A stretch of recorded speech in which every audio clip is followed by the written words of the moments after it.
it's Linda here. Thanks so much for joining me today in the Spring Fling Instagram hop. I'll be playing with lots of Copic markers today to colour up this beautiful Spellbinders Just Add Colour image by Stephanie Lowe. It's called Floral Love and features this gorgeous big floral heart that really does take centre stage on your card. So stamping in my favourite Copic friendly ink, Memento Tuxedo Black, and showing you the Copic colouring just at normal speed here in the beginning, but I certainly will speed things up because you certainly don't want to see me colouring the whole image, I don't think. I did use the 4 colours you see at the top there for this particular flower on the heart. RV29 is the darkest through to 25, 23 and then 21. So I laid down, as you can see, just a thin line of 29, blending that out with the 25, and then you'll see me go to the 23, and if the petal is large enough I'll add a highlight of 21. I do go all around the flower to the very tips of the petals where they curl, and you'll see me adding the 21 to those tips, and that just gives you a nice little highlight. So that's particularly what I use the lightest shade, the RV21 for. If you've seen lots of colouring and you're not particularly interested, please by all means move on to another spot in the video and watch the next section of the card being coloured, or move on to the part where I start putting everything together. You certainly don't have to stay here watching me colour if it's not your thing. Here I am with the RV21, the lightest shade, going around all the little lips of the petals to add that lovely highlight. So it's not a difficult image to colour, but it does take a little bit of time. I really had to look carefully at this particular flower and work out where every petal began and finished.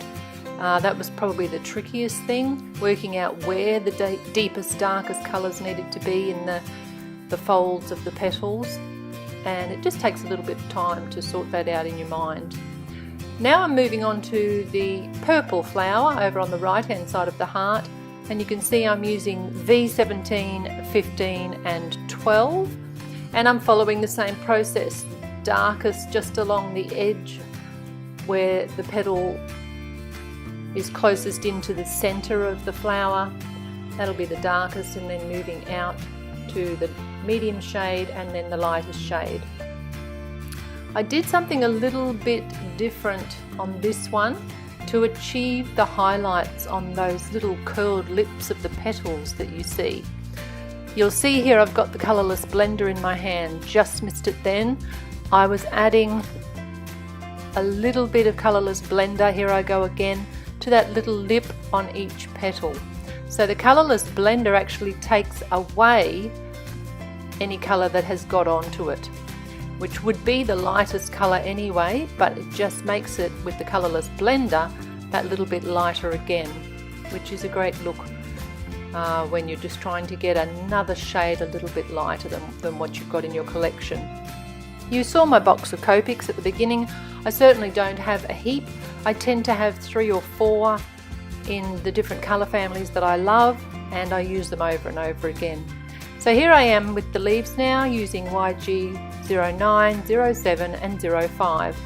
09 is in the closest, the part of the leaf that's in closest to the flowers, where it would be getting shadow and where it would be darker, and then I blend out with the 07 and right out to the tip with the 05.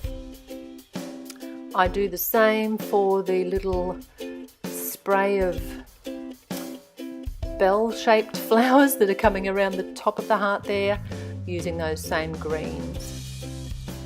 Very simple colouring, anyone could do it, and it does give you a beautiful effect. It looks lovely at the end, no matter how clever a Copic colourer you think you are or not. Now I then had to decide what I was going to do for these flowers in the centre. I didn't want to introduce another colour. I was going to introduce yellow for the little bell flowers, and I thought, what am I going to do for these?